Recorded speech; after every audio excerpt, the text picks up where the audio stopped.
a por el segundo problema. El segundo problema ya me indica un elemento diferente, es un motor de corriente continua, y me da varios valores de la placa características que tendría. En corto me dice que la potencia útil de este motor es de 8 caballos de vapor, ¿vale? Yo aquí los caballos de vapor los voy a convertir en 735 vatios. Veréis libros que tendrá, porque en verdad la conversión es con 735,5, ¿vale? Veréis libros que lo redondean a 735 y otros a 736, ¿vale? Yo lo pongo a 735. Me dice que el rendimiento de esta máquina es del 75% y que la tensión de alimentación de 400 voltios, ¿vale?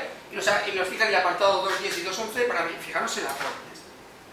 La fórmula que necesitamos será el de rendimiento. Todas las fórmulas de rendimiento eléctrico, de cualquier cosa, ¿vale? Ahí me gusta llamarla siempre como potencia útil partido por potencia absorbida o total, ¿de acuerdo? Y por el 100%. Esta fórmula siempre se cumple, ¿de acuerdo? Otra cosa es que cada una de estas fórmulas, o sea, cada uno de estos elementos de potencia tenga más partes, ¿de acuerdo? En los apuntes os aparecerá como P sub 2 partido por P sub 1 por el 100%, pero esto no me indica nada. Prefiero esta, la útil y absorbida, ¿vale? Entonces yo voy a poner valores y al final despejaré lo que me interesa, que lo que me va a interesar, lógicamente, es la potencia absorbida. Potencia útil, pues son los 8 caballos de vapor, por 735 vatios, ¿vale? Partido por la potencia absorbida, que no la sé, y todo esto por 100%, y esto es igual a 75%. Yo de aquí tengo que despejar la potencia absorbida que está en el denominador, ¿vale? Pues la pongo aquí abajo. En este caso, potencia absorbida, como habría pasado al otro lado multiplicando y el 75 dividiendo, pues me quedaría lo que había bien arriba, 8 caballos de vapor por 735 vatios, y por el 100%, y aquí abajo dividimos por el 75%.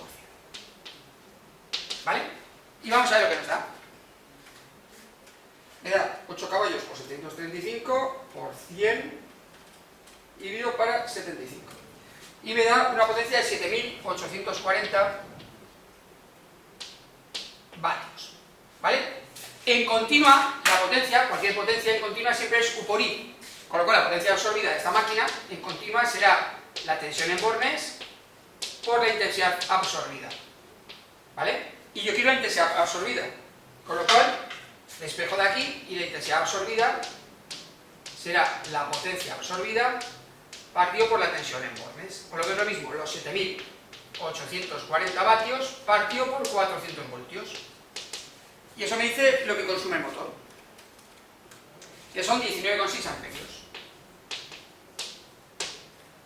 ¿Vale? Y con esto tendríamos el problema resuelto. Y pasamos al tercer problema también, que habla de motores. Vale, el problema 3 es bastante sencillito también, pero cambia los apartados, ¿de acuerdo? Porque nos va a pedir una cosa diferente en el motor de corriente continua. Nos dan la tensión de alimentación, 200 voltios, la intensidad que absorbe, 7 amperios, ¿de acuerdo? Nos dan el rendimiento del 80% y nos pide el par de fuerza. El par de fuerza es aquel par de fuerzas que se aplica en el rotor, ¿de acuerdo? El par porque uno va en un sentido y en otro para que haya giro, ¿de acuerdo? Es un par de fuerzas, ¿vale? Que aparecerá en el motor cuando la velocidad es 1200 revoluciones por minuto. Vale. En el par de fuerzas, en las fórmulas, en los apartados que nos están mandando, 210 y 211, me dice que el par es igual a la potencia útil partido por omega. Y omega la marca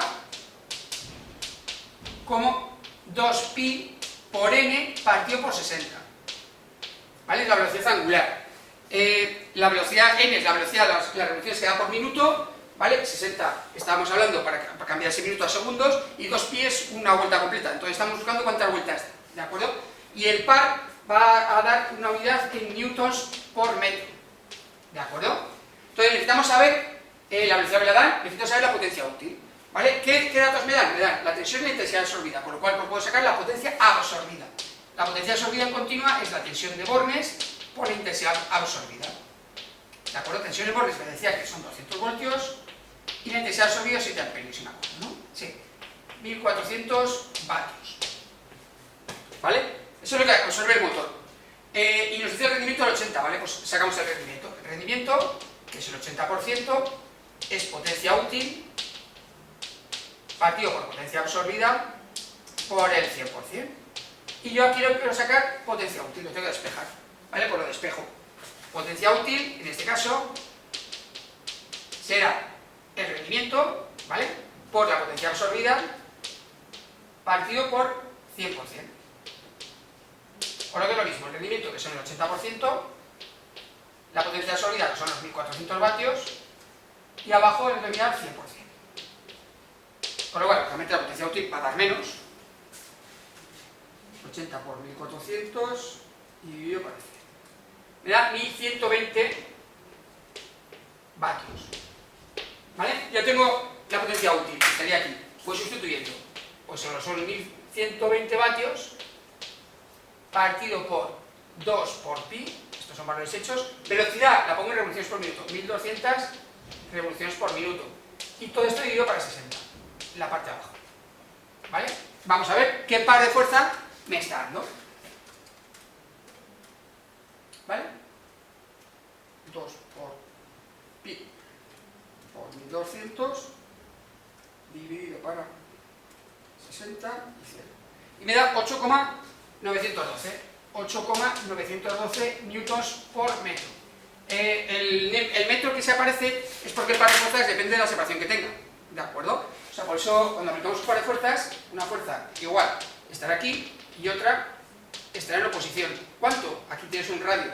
¿Vale? Pues entonces estamos hablando de esta distancia. Por eso nos aparece fuerza por distancia desde el radio. ¿Vale? No es lo mismo una máquina que sea muy grande que una máquina más pequeña. ¿De acuerdo? De eso aparece el newton metro. Vale, con esto teníamos terminado el problema 3 de motores. Vale, el problema 4 es muy similar al anterior, pero en lugar de pedirnos, como se están viendo, el par de fuerzas, ya tenemos el par del eje. Ya podemos calcular ese par del eje y lo que queremos es el rendimiento que está dando ese motor. ¿De acuerdo? Bueno, pues tampoco es muy difícil, porque con el par y la velocidad yo puedo sacar la potencia que me falte, en concreto la potencia útil. Par, recordamos que es potencia útil, partido por omega, velocidad angular, potencia útil, será 2pi por n partido por 60. ¿Vale? Y me dan todos los valores menos la potencia útil. Despejaré potencia útil. ¿Vale? Potencia útil es llevar la n, el par, multiplicando por todo lo que había en el paréntesis. O lo que es lo mismo, me da 15 newtons metro por 2 por pi por 1200 revoluciones por minuto partido por 60. Y me da una potencia, vamos a hacerla, 15 por 2 por pi por 1200 y dividido por 60.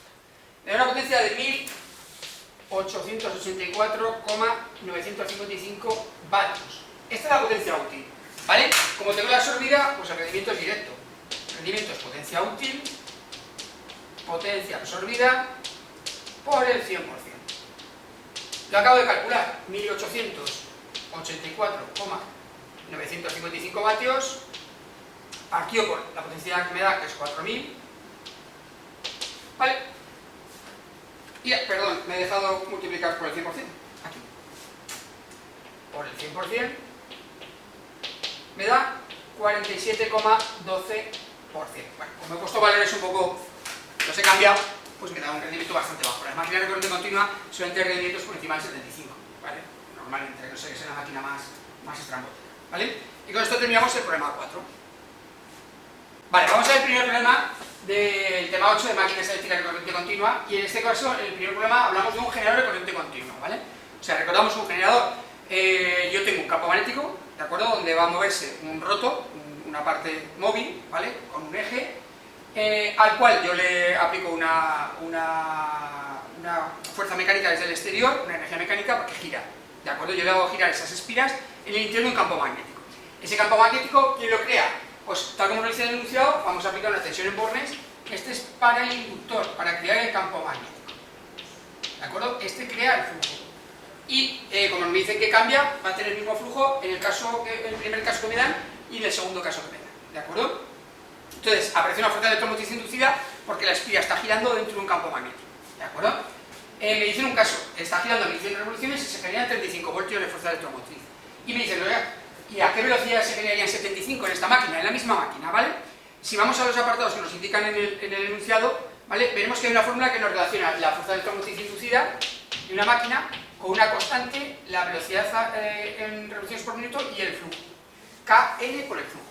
K es una constante de la máquina, ¿vale? Pares de polos, números de espira, bobinas, etcétera, que siempre va a ser la misma, ¿de acuerdo? Para las dos máquinas. N es la velocidad que lleve. Y el flujo, ¿de acuerdo? es el flujo que tiene la máquina. Como en este caso va a ser lo mismo, tengo los dos flujos iguales. ¿Eso quiere decir? Que si aplico esta fórmula a los dos casos, me quedará que en el caso 1 me queda la K igual, N1 y el flujo que es constante. Y en N2 será la K igual, N2 y el flujo que es constante. Si yo veo las dos expresiones, yo las puedo dividir. Si yo las divido, ¿vale? Me quedará E1 partido por E2 es igual a M1 partido por N2, que es la otra expresión que nos aparece en un apartado más adelante. Y vemos que sale de la primera, ¿vale? O sea, hay una relación directa entre la fuerza de centro motrices de un generador y sus velocidades, si el flujo se mantiene constante, ¿de acuerdo? Entonces yo lo único que tengo que sacar es lo que me pide, necesito saber N2, ¿vale? Pues aquí yo puedo despejar N2. N2 en este caso será E2 por N1 partido por E1. O sea, la fuerza de la matriz que quiero, 75 voltios, por la velocidad del primero, que son 1100 revoluciones por minuto, partido por las que tenía en el primer caso, que son 35 voltios. Con lo cual, la velocidad que tiene que llevar mi máquina, esa máquina, que es la misma que tenía antes en el otro caso, para conseguir esto, sería de 2357,14 revoluciones por minuto. ¿Vale? Que queda un valor un poco raro, porque me he inventado los valores, ¿vale? Eso es lo que pasaría con una misma máquina, ¿de acuerdo? Conteniendo exactamente la misma máquina, con las mismas características y con el mismo flujo, ¿vale? Esta relación. Vale, y ahora pasaremos a los problemas de motores.